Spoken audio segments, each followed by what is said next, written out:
Bismillahirrahmanirrahim. Assalamualaikum warahmatullahi wabarakatuh. Alhamdulillahi rabbil alamin. Wassalatu wassalamu ala asyrafil anbiya'i wal mursalin wa ala alihi wa sahbihi wa man da'a bida'watihi wastanna bisunnatihi ila yaumiddin. Rabbi shrah li sadri wa yassir li amri wahlul 'uqdatan min lisani yafqahu qawli. Allahumma 'allimni ma jahiltu wa zakkirni ma nasitu. Alastu bi khairikum inna akramakum indallahi atqakum. Faqala Allah subhanahu wa ta'ala fil Qur'anil aziz, wa ma Muhammadun illa rasulun qad khalat min qablihi ar-rusul afa immata aw qutilan qalabtum ala a'qabikum wa man yanqalib ala aqibaihi falan yadurrallaha syai'a wasayajzillahu syakirin. Firman Allah dalam Al-Quran, dan tidaklah Muhammad itu melainkan hanya seorang rasul yang diutuskan sebelum daripadanya beberapa orang rasul-rasul. Maka apakah sekiranya Muhammad itu wafat ataupun mati, ataupun apakah sekiranya Muhammad itu dibunuh, maka kamu sekalian akan berpaling ke belakang, meninggalkan ajaran, yakni ajaran Islam. Sesungguhnya barang siapa yang berpaling ke belakang, yakni selepas kewafatan baginda sallallahu alaihi wasallam itu, sesungguhnya tindakannya itu sedikit pun tidak memberi mudarat kepada Allah Subhanahu wa taala, dan Allah Maha membalas kepada orang-orang yang tahu bersyukur kepada Allah Subhanahu wa taala. Sadaqallahul azim. Ini dimuliakan pengurusi dan ahli-ahli jawatan kuasa masjid, pegawai-pegawai masjid, tuan-tuan imam, ashabul fadilah, para asatizah, alim ulama, sidang jamaah hadirin dan hadirat yang dimuliakan Allah Subhanahu wa taala sekalian. Alhamdulillah, kita merafakkan syukur kepada Allah kerana dengan inayah Allah dan izinnya kita dapat duduk sejenak di dalam rumah Allah Ta'ala ini, dan sempena dengan bulan dan hari kelahiran baginda Nabi kita Muhammad sallallahu alaihi wasallam, maka kita mengambil sedikit masa dan peluang untuk kita membicarakan perkara yang berkaitan dengan kelahiran baginda sallallahu alaihi wasallam. Tujuannya ialah pertama sekali kerana nak menyatakan syukur kita kepada Allah, kerana menyebut-nyebut nikmat Allah itu adalah tanda syukur kepada Allah Ta'ala. Dan tidak ada satu nikmat yang lebih besar daripada nikmat diutuskan kepada kita Nabi Muhammad sallallahu alaihi wasallam. Jadi kerana pengutusan Nabi itu suatu nikmat kepada kita, maka kita sebut, kita ulang-ulang saban tahun. Setiap tahun bila tiba bulan Rabiul Awal, kita pun adakan program, kita adakan ceramah, kuliah, kita adakan diskusi, forum yang berkaitan dengan kelahiran baginda. Tujuannya ialah pertama nak menyatakan syukur kita kepada Allah, kerana firman Allah dalam Al-Quran, wa bi ni'mati rabbika fahaddits.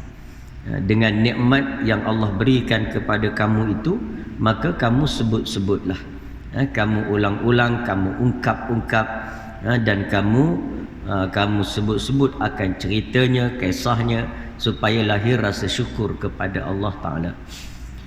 Yang kedua, kita adakan, kita memperingati kelahiran baginda ini supaya kita menambahkan rasa kasih kepada Nabi, supaya kita ni bertambah rasa kasih dan cinta kepada Nabi. Kerana kasih kepada Nabi ini dia berkait dengan kasih pada Allah. Tidak akan sempurna cinta seorang itu kepada Allah melainkan mesti kasih dan sayang kepada Nabi sallallahu alaihi wasallam. Bila kasih pada Nabi, maka kita akan ikut Nabi. Kita akan ikut, kita tak akan ikut orang yang kita tak setuju. Yang kita tak setuju, yang kita tak kasih, kita tak akan ikut. Begitu juga Nabi. Bila kita ni tak kenal Nabi, kita tak kasih pada Nabi, maka kita tak berasa nak ikut Nabi. Lebih-lebih lagi zaman kita ni banyak benda yang orang nak ikut. Nak ikut begitu, nak ikut begini, budaya style timur, style barat. Jadi kita ni nak istiqamah, nak luruskan kita punya perjalanan hidup dan mati, maka kita nak ikut Nabi. Dan bila nak ikut Nabi itu mesti pertama kenal Nabi. Yang kedua, rasa kasih dan rasa bangga dengan Nabi kita Muhammad sallallahu alaihi wasallam. Jadi nak kenal dan nak rasa kasih itu perlu pada diulang-ulangkan sejarah dia. Diulang-ulangkan sirahnya, diulang-ulangkan ceritanya, diforumkan dan diceramah serta didiskusikan, supaya dengan itu akan bertambah rasa cinta tadi. Baik, kemudian yang ketiga, kita ulang-ulang dan kita kenang-kenang kelahiran Nabi ini. Antaranya ialah untuk kita ingat bagaimana ajaran Nabi itu supaya kita ni tak lalai, supaya kita ni tak lari daripada jalur perjalanan dia. Kerana Nabi beri pesanan kepada kita bahawa taraktu fikum amrayni lan tadillu in tamassaktum bihima kitaballah wa sunnata rasulih au kama qala. Di mana Nabi kata aku tinggalkan kepada kamu dua perkara. Makna aku tinggalkan kepada kamu dua perkara yang kalau kamu ikut dua perkara ini kamu tidak akan sesat selama-lamanya, iaitu kitab Allah dan sunnah Nabi-Nya. Jadi kita antaranya kita nak belajar tentang sunnah kehidupan Nabi itu untuk kita ikut. Jadi boleh nanti kita tiru, kita ikut. Mana yang wajib kita ikut, mana yang sunat maka sunat kita ikut, maka mana yang bersifat sunnah al-adah, yang adat Nabi maka kita ikut, supaya menambahkan rasa kasih kepada Nabi sallallahu alaihi wasallam. Baik, para alim ulama menyatakan bahawa bila Allah Ta'ala menyebut bahawa Muhammad itu tidak diutus melainkan rahmah, wa ma arsalnaka illa rahmatan lil alamin, tidak kami utuskan engkau ya Muhammad melainkan engkau ini sebagai punca, sebagai punca kepada rahmatnya sekalian alam ini. Maknanya sebagai engkau ini sebagai sumber datangnya rahmat Allah Ta'ala kepada alam. Baik, yang pertama kata alim ulama, apakah dia nikmat dan rahmat utama yang dibawa oleh Nabi sallallahu alaihi wasallam, sehingga baginda ini sangat berbeza daripada orang-orang lain ataupun makhluk lain. Yang pertama sekali kata alim ulama ialah ni'matul aqidah dan ni'matul ma'rifah. Yang pertama sekali Nabi ini bawa kepada alam nikmat akidah dan nikmat mengenali akan Allah Ta'ala. Jadi kalau Nabi ini tak diutus oleh Allah dan tak dihantar ke muka bumi ini, ke dunia ini, maka kita semua tak kenal Allah Ta'ala, tidak akan kenal. Kita akan teraba-raba cari mana dia Tuhan. Maknanya kita akan tercari-cari. Akhir sekali orang tu kata ini Tuhan, yang tu kata itu Tuhan. Lepas tu yang ni kata pula dia ada lain pula Tuhan dia. Jadi manusia akan teraba-raba, tercari-cari di mana Tuhan. Sebab perlu kita ingat menjadi satu naluri, jadi satu tabai, sifat tabaiyah, sifat tabai bagi manusia ialah perlu kepada adanya Tuhan. Manusia ni dia tak boleh kalau dia tak bertemu Tuhan, dia nak ke Tuhan. Kerana itulah jiwa asal yang Allah cipta manusia mencari-cari di mana Tuhan. Jadi kalau tak ada Tuhan, manusia ni rasa kosong.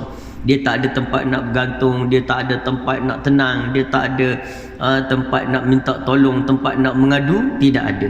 Maka jiwa manusia ni asalnya Allah Ta'ala buat kejadiannya ialah memerlukan Tuhan. Jadi mencari Tuhan, perlu pada Tuhan. Jadi kalau Allah Ta'ala tak utuskan Nabi memperkenalkan Allah kepada kita semua, sedangkan kita ni perlu kepada Tuhan, maka bagaimana kita nak buat? Bagaimana kita nak buat? Maka masing-masing akan cari.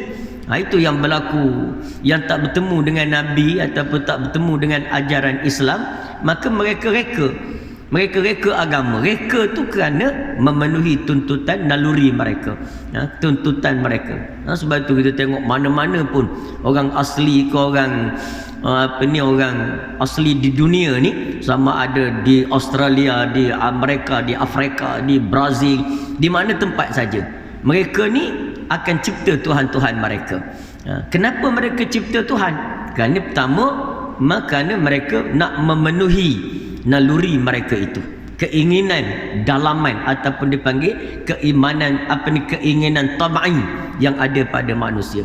Sebab manusia ni nak ke Tuhan, sebagaimana dia perlu makan, bagaimana dia perlu minum, bagaimana dia perlu oksigen, udara, maka manusia ni jiwa dia kena ada Tuhan. Jadi oleh kerana mereka ni tak bertemu dengan Islam, maka dia reka lah bagi nak memenuhi naluri dia tadi, maka reka Tuhan. Mana kaum tu reka Tuhan dia ini, hak tu kata Tuhan dia binatang, hak ni kata Tuhan dia ruh yang ada dalam pokok, yang tu pula kata Tuhan dia ruh yang ada dalam bukit, yang tu pula kata Tuhan dia dewa-dewa yang tak dapat dilihat, ada dewa pantai, ada dewa bukit dan sebagainya. Jadi manusia akan tercari-cari. Kerana apa? Kerana mereka tak bertemu Islam. Jadi itu menunjukkan pada kita besarnya nikmat ma'rifah, mengenali Allah Subhanahu wa taala yang diajar oleh Nabi kita Muhammad sallallahu alaihi wasallam melalui perantaraan ajaran Nabi atau ajaran Islam. Jadi ini satu nikmat yang besarlah, sehingga kita mengenali Tuhan. Baik, bila kenal Tuhan, apa nikmatnya kenal Tuhan? Apa nikmatnya kenal Tuhan? Kalau tak kenal macam mana? Pertama tadi kita kata tak kenal, tak terpenuhi naluri dan keinginan manusia. Yang pertama. Yang kedua, manusia ni bila kenal Tuhan, kita akan merasa tenang.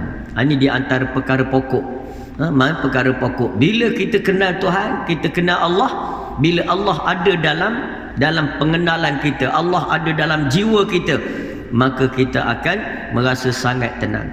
Kita rasa tenteram, kita rasa tenang. Kenapa? Kerana kita ni ada Allah, tempat kita nak bergantung, tempat kita nak mengadu. Sebab itu bila kita mengadu kepada Allah. Bila kita nak minta tolong, kita minta tolong kepada Allah. Fasta'in billah, hendaklah kamu minta tolong kepada Allah. Iyyaka na'budu, akan dikau kami sembah ya Allah, tempat kami ibadah. Wa iyyaka nasta'in, dan akan dikaulah ya Allah tempat kami minta tolong. Jadi kerana itu jiwa orang Islam ini yang kenal Tuhan, dia berbeza dengan jiwa orang yang tak kenal Tuhan. Tengok orang yang tak kenal Tuhan, tak kira sama ada dia orang kafir ataupun orang Islam, tapi dia tak bertemu Tuhan, dia tak kenal Tuhan kerana kejahilannya, kerana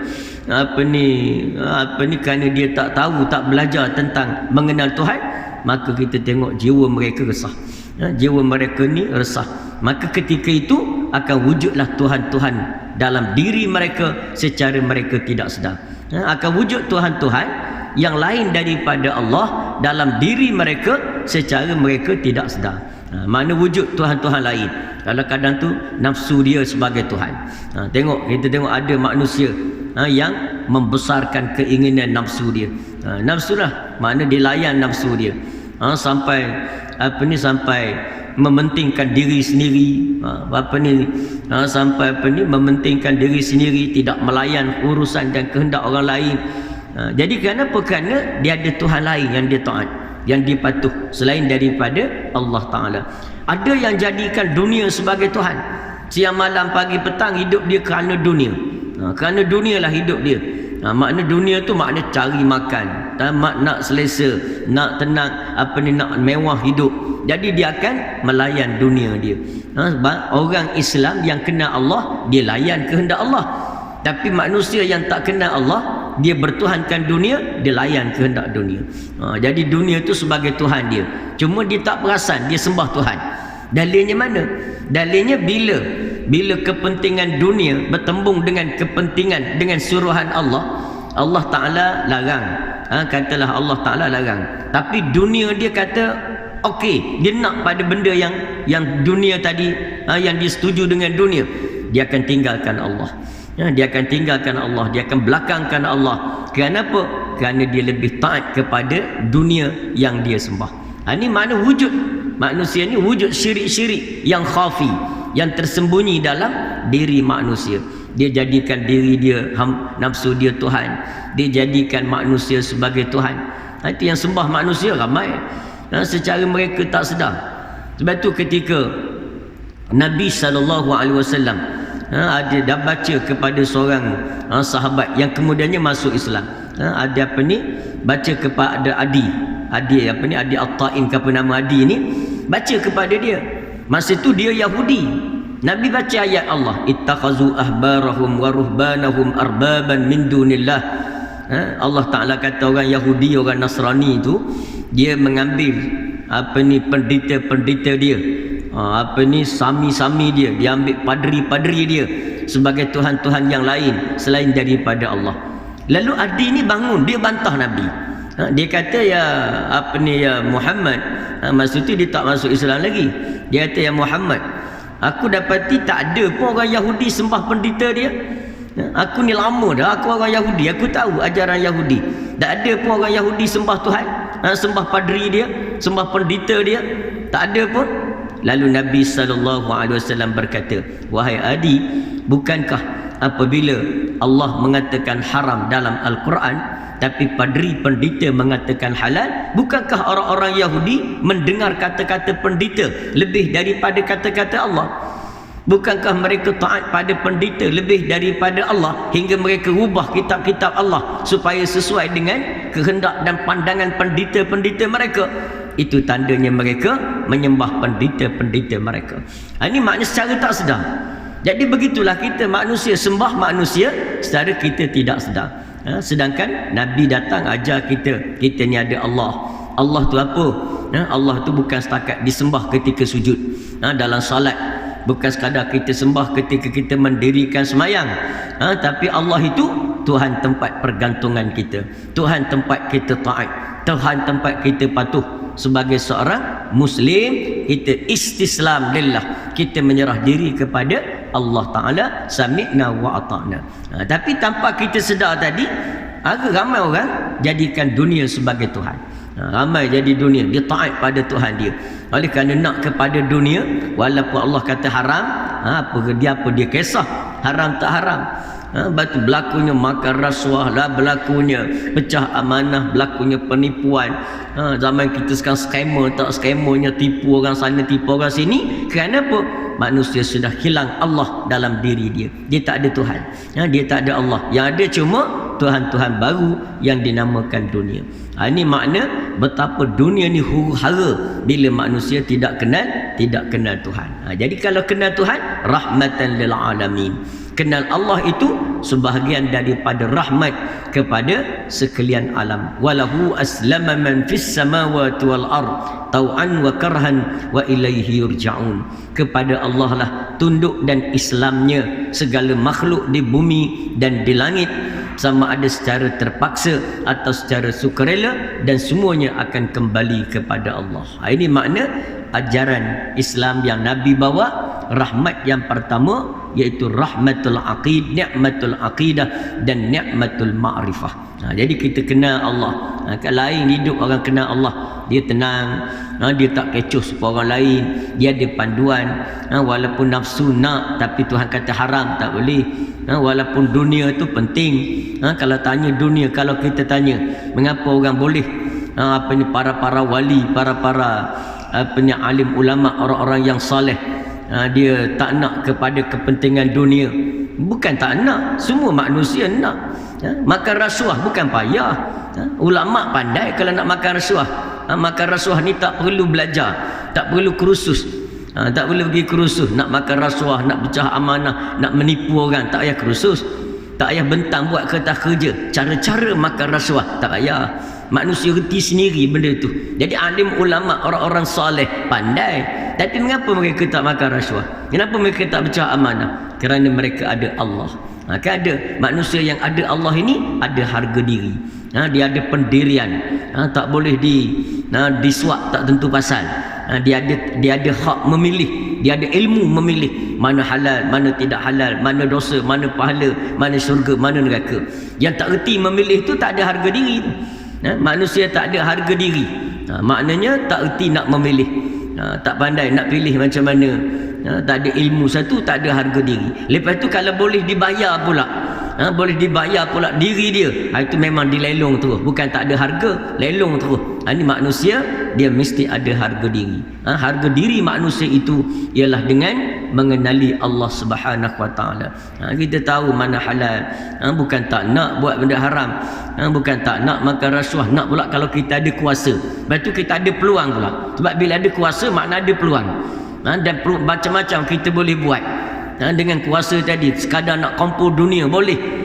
Tapi mengapa ulama-ulama, orang-orang yang saleh, dia tidak berbuat demikian? Kenapa? Kerana dia mendapat nikmat daripada Allah, iaitu nikmat taat kepada Allah. Sebab tu kata alim ulama, dia kata apa? Bila satu orang tu dapat nikmat iman, dia dapat nikmat taat kepada Allah, dia dapat nikmat tarkul ma'asi, dia dapat nikmat meninggalkan maksiat, maka kemanisan itu semua menyebabkan dia tidak akan tukar dengan sesuatu yang lain. Taat pada Allah ni manis, taat pada Tuhan. Jadi kalau kita diajak kepada benda yang haram, kita diajak pada benda yang haram, walaupun benda haram tu bersifat dunia, benda haram tu bersifat kemewahan, kenikmatan dunia, tapi kalau nak tukar dengan nikmat manisnya taat, dia tak akan tukar. Sebab tu kita tengok bagaimana orang-orang yang soleh, dia tak tukar nikmat kemanisan tadi dengan nikmat dunia. Hingga kita tengok ada ulama solat 2 rakaat. Orang minta dia panggil pergi jumpa dengan ulama ni, orang soleh ni panggil. Semua orang dipanggil oleh khalifah, oleh raja lah, nak beri hadiah, pada waktu itu. Tapi dia tak nak pergi. Dia kata aku, bila ditanya kenapa dia tak nak terima habuan hadiah daripada raja, daripada khalifah, dia kata aku tidak sanggup meninggalkan salat 2 rakaat. Salat sunat dia 2 rakaat, dia tak sanggup nak tinggal. Kenapa? Kerana kemanisan taat pada Allah melebihi kemanisan segala sesuatu yang lain. Ini bila dah rasa manis. Macam kita kata salat subuh, orang yang dah biasa salat subuh berjamaah, dia rasa manis lah. Orang yang rasa salat berjamaah tu kemanisan dia, maka sekali tak pergi salat berjamaah sedangkan dia boleh pergi, maka dia rasa satu kesalahan besar kepada Allah Ta'ala. Ini makna bila dah rasa manis, bila dah rasa lazat. Jadi kerana itu, bila orang tu merasai kemanisan taat kepada Allah, maka dia tidak akan melanggar lagi hukum hakam Allah Ta'ala. Tapi nak boleh sampai ke manis tu, kita kena mujahadah lah, kena lawan nafsu kita, malas kena lawan malas, minta doa dengan Allah supaya kita berlindung daripada malas. Allahumma inna na'udzubika minal hammi wal hazan, wa na'udzubika minal ajzi wal kasal, wa na'udzubika minal jubni wal bukhl, wa na'udzubika min ghalabati ad-daini wa qahri rijal. Jadi minta kepada Allah berlindung daripada sifat malas.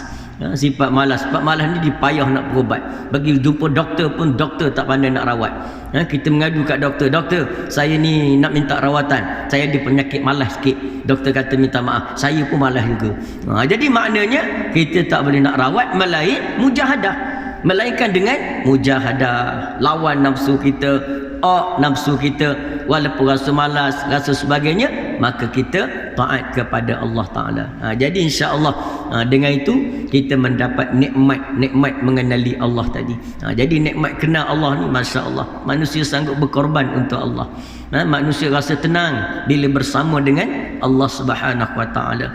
Itu timbulnya nak dapat mengenali Allah, kelazatan berhubung dengan Allah, maka kita kena ada zikrullah. Zikir itulah ibadah syariat yang diajar oleh Nabi sallallahu alaihi wasallam. Sebab tu kata ulama, nikmat kedua dengan pengutusan Nabi itu iaitu nikmatus syariah, nikmat bersyariat. Nikmat ada syariat. Syariat kita ni syariat ibadah, syariat kehidupan, cara mana makan, mana halal, mana haram, nikmat berkeluarga melalui syariat, nikmat bersosial dengan syariat, nikmat berekonomi dengan syariat, nikmat bernegara dengan syariat. Jadi semua itu nikmat daripada pengutusan Nabi kita Muhammad sallallahu alaihi wasallam. Jadi nak rasa nikmat kita kena ikut. Bercakap saja tak rasa nikmat. Dia macam solat tahajud, puasa sunat, duk cakap saja tak rasa kemanisan tahajud, kemanisan qiyamul lail. Kita bercakap saja tak rasa nikmat puasa sunat. Kita duk cakap saja tak rasa nikmat bersedekah dan infak. Dia kena buat. Kena buat, itulah tanda kita kasih dan kenal Allah Subhanahu Wa Ta'ala. Qul in kuntum tuhibbunallah fattabi'uni yuhibbukumullah. Jika kamu benar-benar kasih pada Allah, kamu ikut aku, kata Nabi. Kalau kasih Allah, kalau tak ikut Allah, itu tanda tak kasih. Ceritalah macam mana pun, saya kasih Allah tapi Nabi Muhammad tak berapa nak ikut, maka tak boleh. Syarat dia dah. Jadi syarat utama nak mendapat kasih Allah, ikut Nabi Muhammad sallallahu alaihi wasallam. Lalu yuhibbukumullah. Bila kamu ikut aku, kamu akan dikasihi oleh Allah. Jadi ikut Nabi sallallahu alaihi wasallam. Selain daripada kita dikasihi oleh Allah, tak adalah benda yang paling besar yang kita nak selain daripada kasih Allah, selain daripada redha Allah Ta'ala. Maka cara dia satu saja, ikut Nabi Muhammad sallallahu alaihi wasallam. Jadi tu kita kena belajar sunnah Nabi, amalan Nabi. Mana kena tahu syariat Islam ini. Bila kita ikut Nabi, tanda kita kasih pada Allah dan Allah akan kasih kepada kita. Jadi itu yang pertama, kita dapat nikmat kasih daripada Allah bila ikut Nabi. Lepas itu bila kita ikut Nabi, kita dapat nikmat keselamatan, as-salamah, makna keselamatan. Kenapa? Syariat Allah ini syariat yang menyelamatkan kita. Syariat yang menyelamatkan kita. Ya, contoh kita kata apa? Syariat dalam syariat Allah dalam makan minum. Dan Allah Ta'ala tetapkan mana halal, mana haram. Semua itu bukan saja-saja Allah buat. Allah tetapkan yang itu halal, yang ni haram, yang tu boleh makan, yang ni tak boleh makan. Ada sebab Allah Ta'ala buat. Kerana dia maha mengetahui dan dia maha sayang kepada kita semua.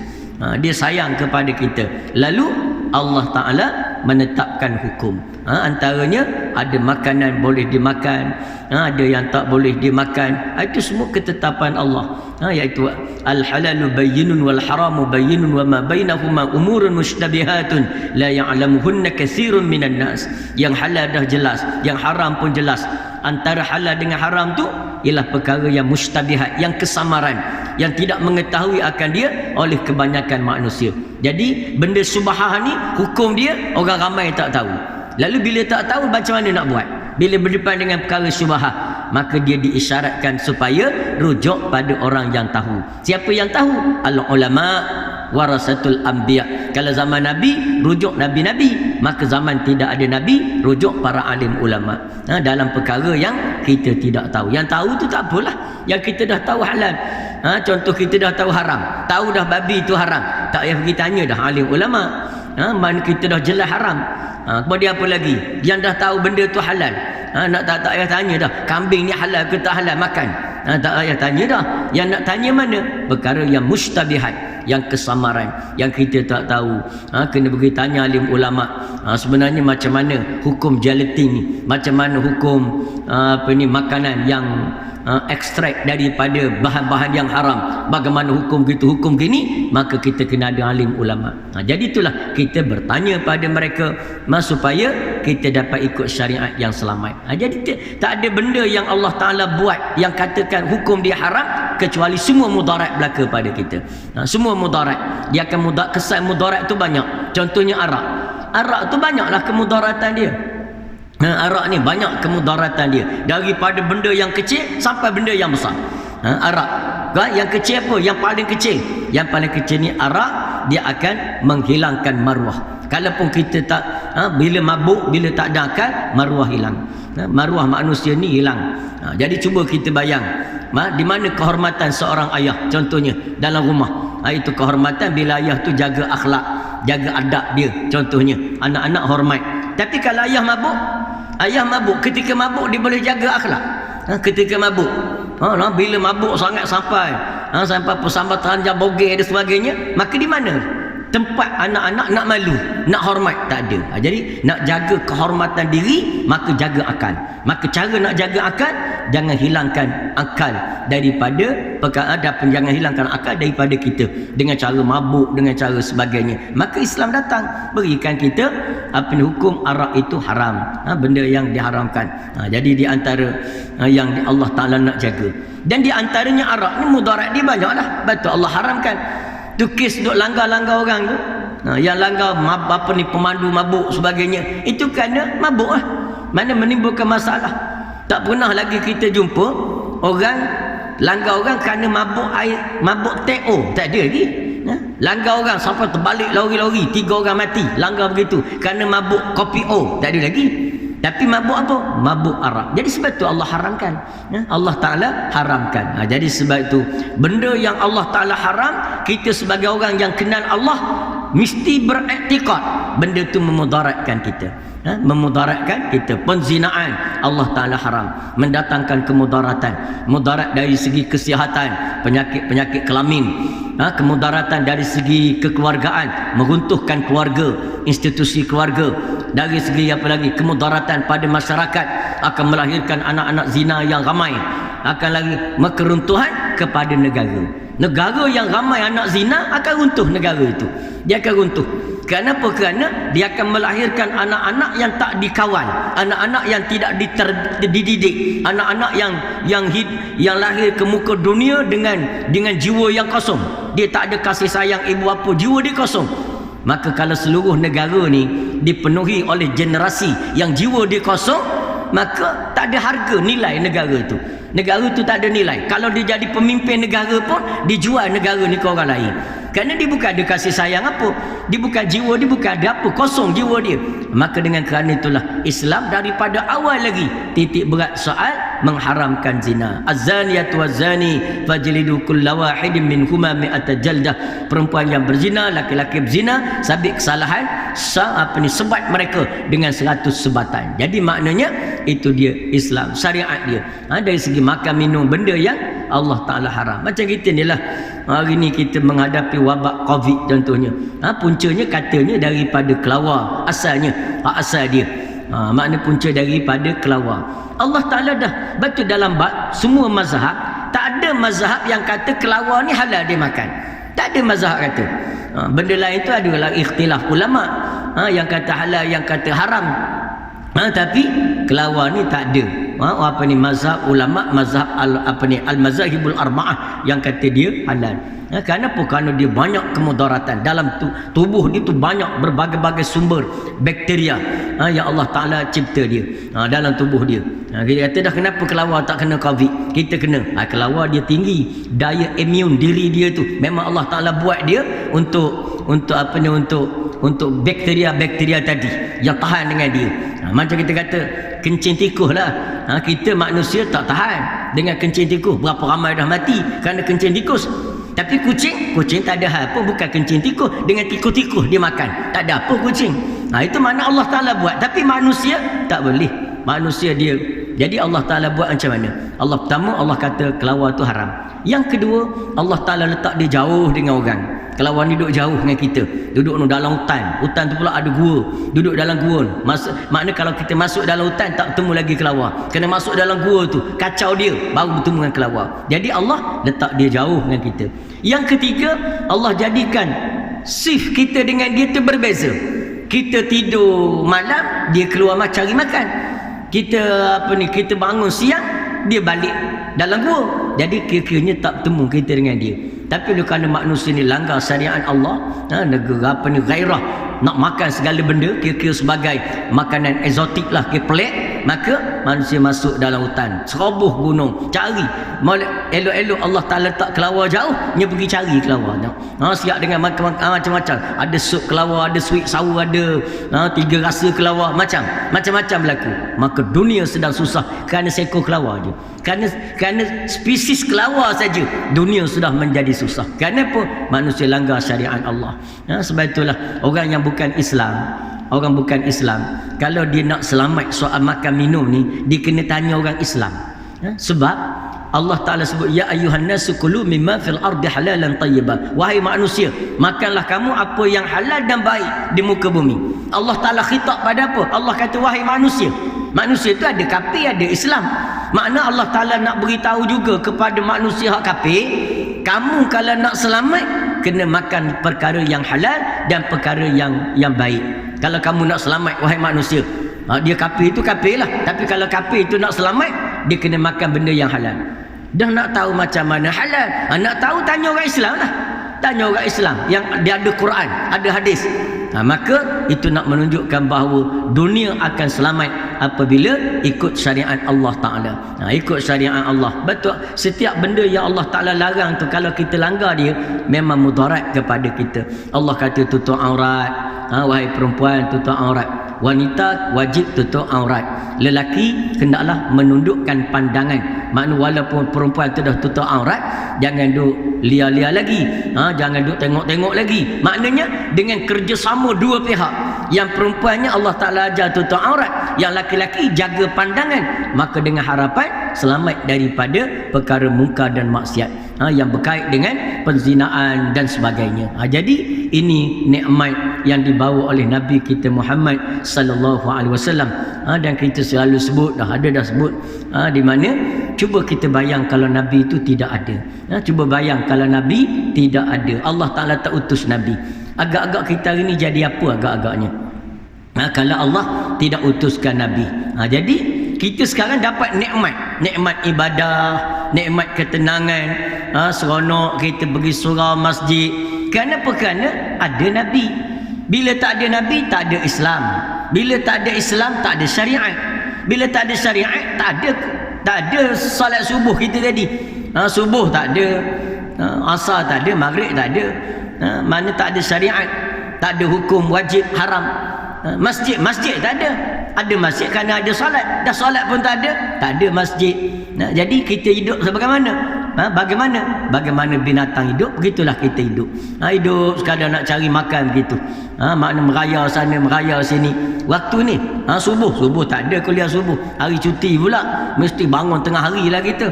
Lepas tu sudah bangun tengah hari, pergi cari makan, sarapan. Makan pula mana tahu halal haram. Pagi-pagi hari lagi dah makan dah nasi lemak dengan biawak 3 rasa. Dah kita mana tahu halal haram. Jadi mujurlah Allah Ta'ala utus Nabi Muhammad, maka kita kenal halal haram. Yang tu haram tak boleh, yang ni halal.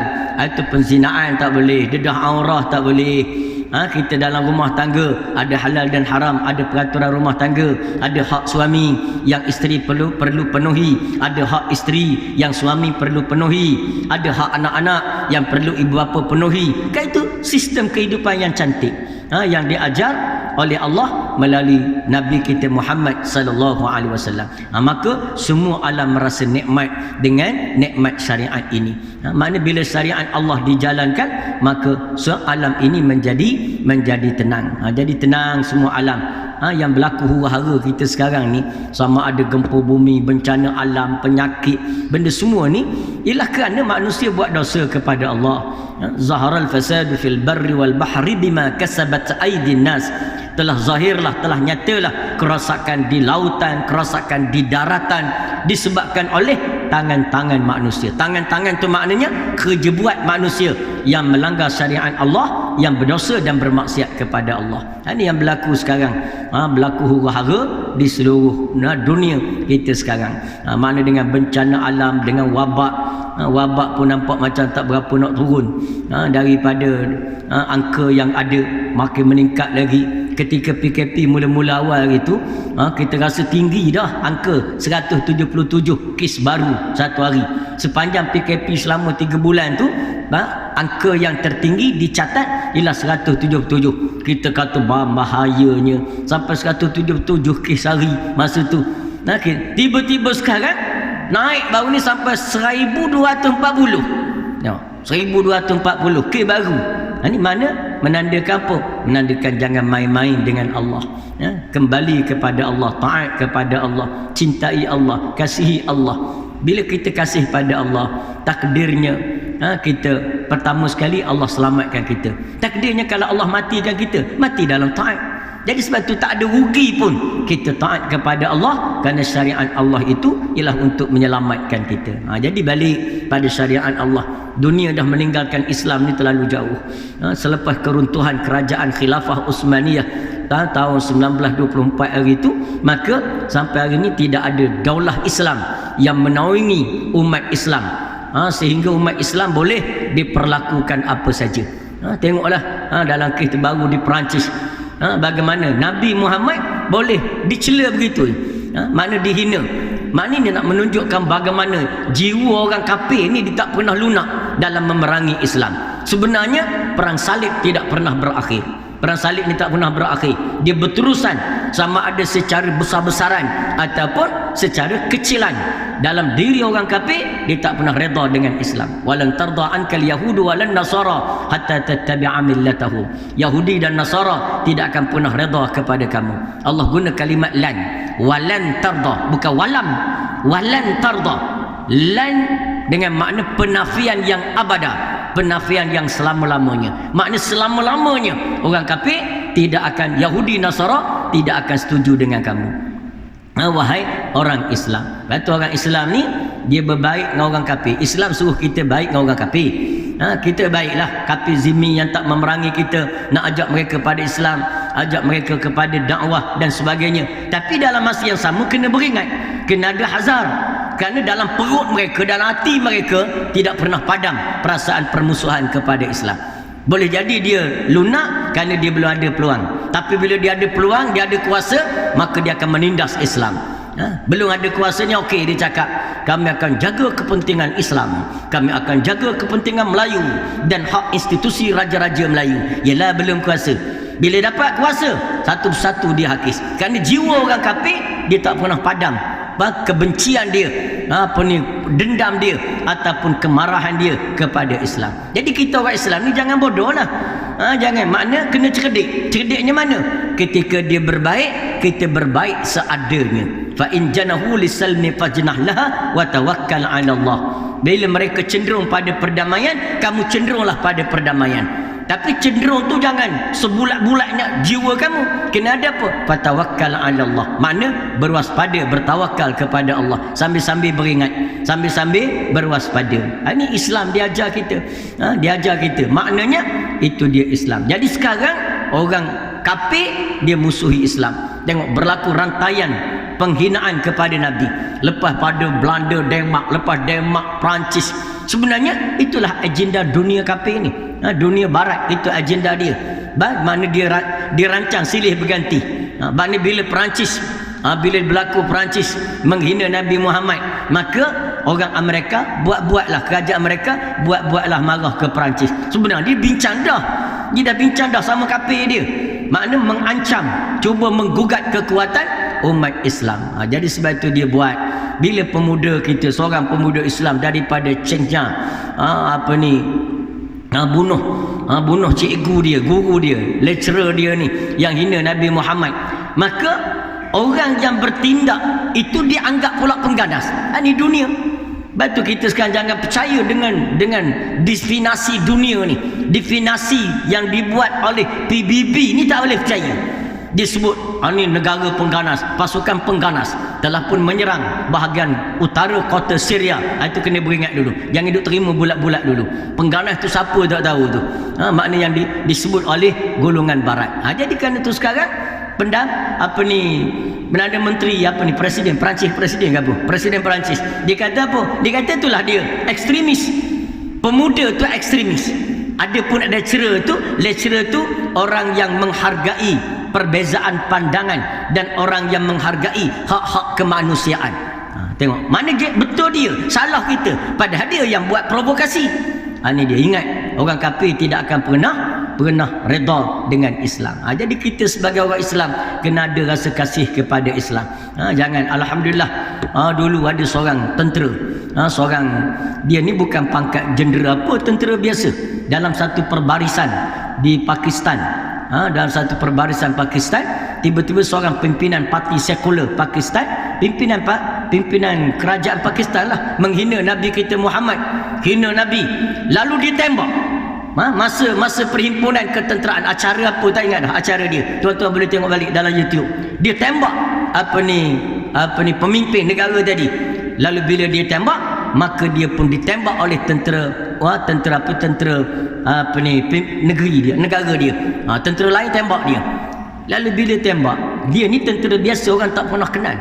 Tuan-tuan boleh tengok dalam YouTube, hampir juta orang mengiringi jenazah dia. Mana mengiringi jenazah dia. Ini orang mana? Orang yang ketika hidup tidak pernah dikenali, tetapi bila mati dia sangat mulia, hingga bukan sahaja manusia di langit berhimpun ramai, tapi manusia, bukan saja makhluk di langit menghargai dia, tapi makhluk di bumi ramai-ramai melakukan acara atau melakukan penghormatan atas kematian dia. Ini makna nak tunjuk pada kita bahawa kita ni hidup kena ada maruah. Jadi jangan sampai orang kafir boleh buat tak tentu hala kepada kita. Kenapa? Alam ini hanya selamat apabila Islam memerintah dunia. Ini kita boleh tengok dah, bila kafir menguasai dunia, usah kata orang Islam, orang kafir tak selesa duduk. Bila kekafiran memerintah dunia, bukan saja orang kafir, bukan saja orang Islam tak selesa, orang kafir tak selesa. Dalil dia mana? Dalil dia dulu perang Pol Pot di Kemboja.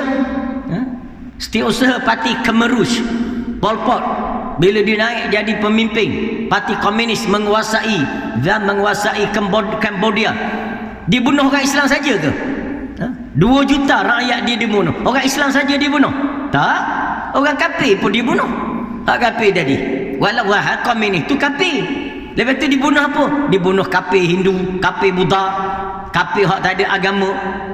Maka kenapa? Kerana sifat kekafiran itu zalim. Jadi kerana itu orang kafir pun tak senang hidup bila kafir menguasai, apatah lagi orang Islam. Betul, negara mana pun kalau kafir berkuasa, orang Islam tak senang. Tapi ni tak akan hidup tenteram. Sama ada di selatan Thai, bila negara Thai itu orang kafir milik, maka tak tenang keadaan. Sampai bila orang Islam tidak selesa, dia akan dibuli. Sama ada di Mindanao, sama ada di Kashmir, sama ada mana-manalah di blok dunia ni, belahan mana pun, bila kafir berkuasa, maka orang Islam akan diancam. Tapi cuba tengok kalau Islam berkuasa, orang kafir senang lenang hidup. Di Sepanyol dulu, orang Islam berkuasa di Sepanyol. Islam masuk ke Sepanyol ni tak dapat tentangan sangat, sebab sebelum pada Islam masuk Sepanyol, Kristian menguasai Sepanyol. Tapi bila tentera Islam datang, rakyat Kristian di Sepanyol beri laluan. Dia yang buka maklumat kerajaan, maklumat ketenteraan kepada orang Islam. Sebab apa? Sebab dia dah rasa duduk bawah kerajaan Kristian, dia seksa, hak dia tak dapat, sebagainya, hak rakyat tidak ada keadilan dan sebagainya. Berlakunya diskriminasi hidup dalam masyarakat Kristian Sepanyol. Jadi bila dia dengar tentera Islam datang dan negara Islam ni didengar negara yang adil, lalu dibuka laluan pada tentera Islam masuk ke Sepanyol. Lalu masuk dengan mudah menguasai Sepanyol. Bila Islam menguasai Sepanyol, orang kafir hidup senang lenang di Sepanyol. Kristian tak ada masalah. Dia nak buat ibadah dia ke, Lepas itu kalau buka universiti, orang Kristian boleh mohon masuk universiti.